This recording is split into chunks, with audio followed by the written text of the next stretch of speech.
What's up, ladies and gentlemen? My name is iRunShib, or Shib for short. I appreciate you being here today.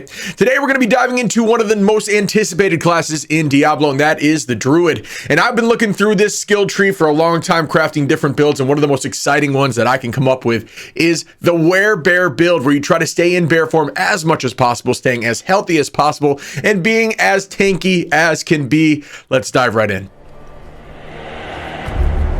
There I find a city in flames. Streets choked with corpses. Unthinkable destruction. I witness senseless slaughter. Brother against brother. Pure hatred. And then, executions.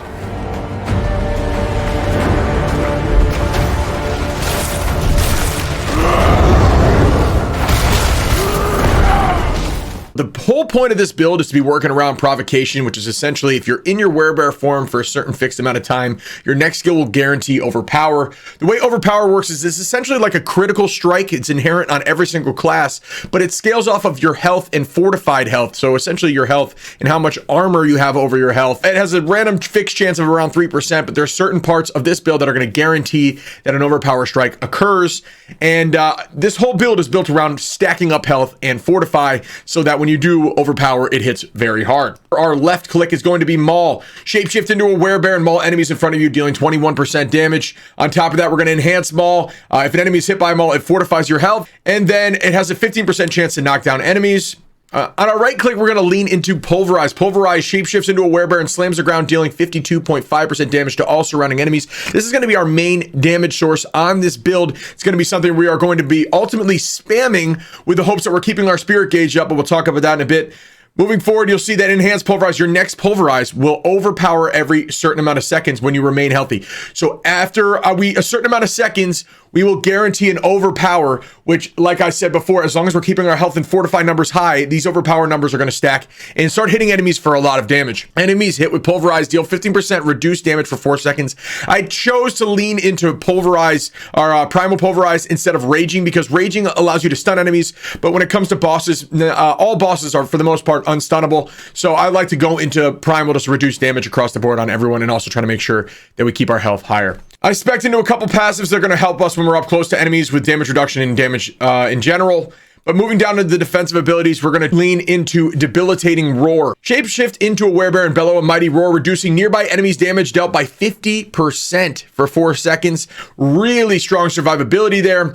Debilitating Roar also now fortifies you for 8.8% of your base life. So it was essentially like an instant 8.8% heal every 20 seconds or so. Debilitating Roar also heals you for 4% of your maximum life each second of its duration. So that's going to be really strong in keeping our health up while reducing the damage that we're going to be taking for that certain quantity of time.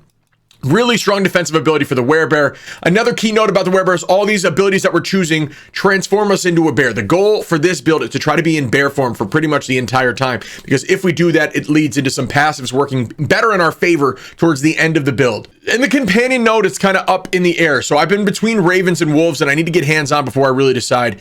I went with ravens because ultimately it looks like they're going to be a strong damage source. They do 89.25% damage every 6 seconds, and then you can activate the ability to do an AoE attack in a certain area, which seems really strong, being that we may not be the strongest build in the world, as we're more of a tanky build. It might be nice to have companions that are dealing significant damage, but otherwise, if we want more survivability, we can go the wolves route and make it so your wolves attacks have a percentage chance to fortify you for a base percentage of your life. So that's really cool too, but I do think right now I'm leaning towards ravens, and I actually expect a little bit into doing more damage with ravens as well, so that 89% will also have an additional 8% bonus damage on top of it. This is where we start to get some mobility on the build. You'll see here, and charge forward, dealing 26.25% damage and knocking enemies back. If you knock them back into a wall, it does even more damage and stuns them for 3 seconds. We're going to build this up by increasing its bonus damage, and then casting Trample grants 6% of your base life as fortified. So even more shield every single time we're using an ability. Some of the passives on this tree, actually probably the strongest passives, some of the strongest passives we'll have is in werebear form, you receive 5% additional healing from all sources. And then when you are remain in werebear form for at least 30 seconds, your next skill will overpower. So we're going to have that overpower chance from Pulverize up top, pretty much anytime we possibly can while we're remaining healthy. And then also every 30 seconds while we're remaining in the werebear form, we will automatically have an overpower attack happen. It's like a guaranteed crit. Awesome, especially as we're stacking this health and fortify shield. Now we get into the ultimate, and this ultimate is very exciting. It's called Grizzly Rage. Shapeshift into a dire werebear for 10 seconds, gaining 20% bonus damage and 20% damage reduction. Damage bonuses increase by 3% each second while in this form. So you're in the form for 10 seconds, but each time you get a kill in this form, you extend it by an additional second, up to 10 more seconds. So you can be in it for 20 seconds, which is awesome. But the reason that's nice is because right down here, you're unstoppable while you're in the form, so you can't be stunned, which is awesome. But the main thing right here is gain 3.2% base life as fortify per second while you're in Grizzly Rage. So if we get that to 20 seconds, you multiply that by 20, we're looking at what, 60 something percentage of your base life as fortify. That's going to be awesome. I'm very excited to see how this is going to look in game. Going to be super tanky, you know, very much leaning into this new overpower skill, which I think is going to be fun and something new and exciting to test out, especially during the beta coming up. Our capstone we're actually going to leave into Ursine Strength. It's between Ursine Strength and Bestial Rampage. Bestial Rampage is going to allow us to do 20% increased damage while being in the werebear form after 2.5 seconds. Since all of our abilities are going to keep us in the werebear form, for the most part, this will always be active. So it would be an additional 20% damage. So I'm stuck between Bestial Rage, but also Ursine Strength, gain 20% additional maximum life while you're in your werebear form. And then while healthy, you do 20% increased damage. I think me personally would be leaning towards Ursine Strength because our whole goal of this build is to stay healthy, keep up our overpower strength and damage, and keep fortified. So, you know, that 20% increased damage while healthy will always be active, and we get the 20% maximum health on top of that. So I think I'm going to be leaning towards Ursine Strength. I think that'll be very strong for the build. So the way these spirit boons work is you're going to give a boon to a specific animal, and they're going to allow you to pick a passive to stay with you forever.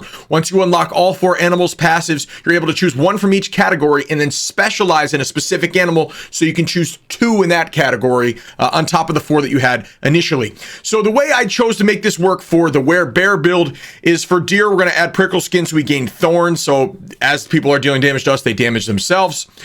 For the eagle, we're going to be gaining 10% maximum life.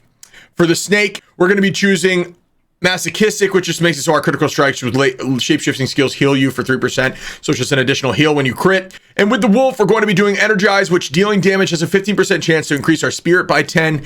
And then Bolster, fortify for 10% of your maximum life whenever you use a defensive skill. So just even more fortification and shield. I chose to go specialization in wolf here, but realistically, you could also go deer to add a little more defensiveness. So let's say I get rid of wolf, we'll get rid of Energize, which is the spirit. We may not need it. It's just something I think it's always good to have some spirit gauge regeneration in your build. We could specialize in deer and then do 10% reduced damage from elites as well, or 10% maximum spirit, or reduce the duration of crowd controlling effects by 15%.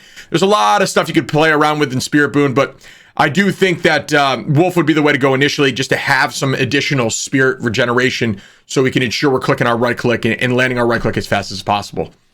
So that's going to do it for today's Theory Crafted build. I think speccing into overpower and being this tanky on a werebear could be so much fun. I'm excited to see how this mechanic works even more in this upcoming beta. If you're interested in more of these builds that we're going to create, or coming and joining us, hitting the subscribe button below, coming over to Twitch and hitting that follow button, joining up on the clan that we will have on release is the best ways to support me. I appreciate you guys being here, and be good to each other.